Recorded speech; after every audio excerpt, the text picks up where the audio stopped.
one thing I wanted to ask you about is you talked about how your characters often have a lot of baggage. They often go through some very dark times. They have a very dark past, or things that they're going through in the present that they really have to deal with and work through.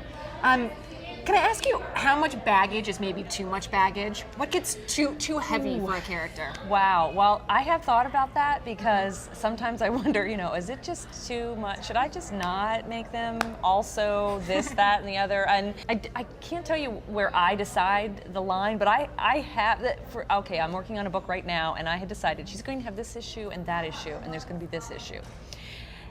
And then I had this brilliant idea, well, maybe she had a child out of wedlock. And then I thought, you know what? I just think that's too much. That's too much because it was the straw that broke the camel's back or whatever, the beer can that toppled the pyramid. And so I decided to rewrite it so that the character of the child was still in there but belonging to someone else. Because it was just too much for one person. There was too much going on, and I couldn't focus on what the story was about, which was her relationship with the hero.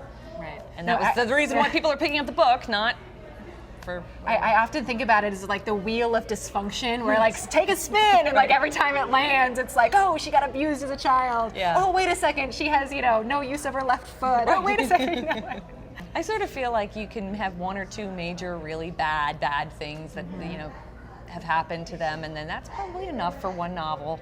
Well, you want to end up happy, and if you have too much stuff to lug around, it becomes very problematic to get them to a happy place. You have to make it believable that they would actually get beyond, their problems in the span of 400 pages. Or shorter. Or shorter, and especially if it's shorter, you want to have the time to focus on. I guess it depends on what the book is about. If you're writing a tome for the literary bookshelves where it's all misery lit, then that's what it's about. But those aren't the kinds of stories that I try to write. So I have a little bit more of a different focus, and so I want to pull back on all that angst. Although I love angst. Oh, you have angst. You don't have to worry about angst. You will get angst.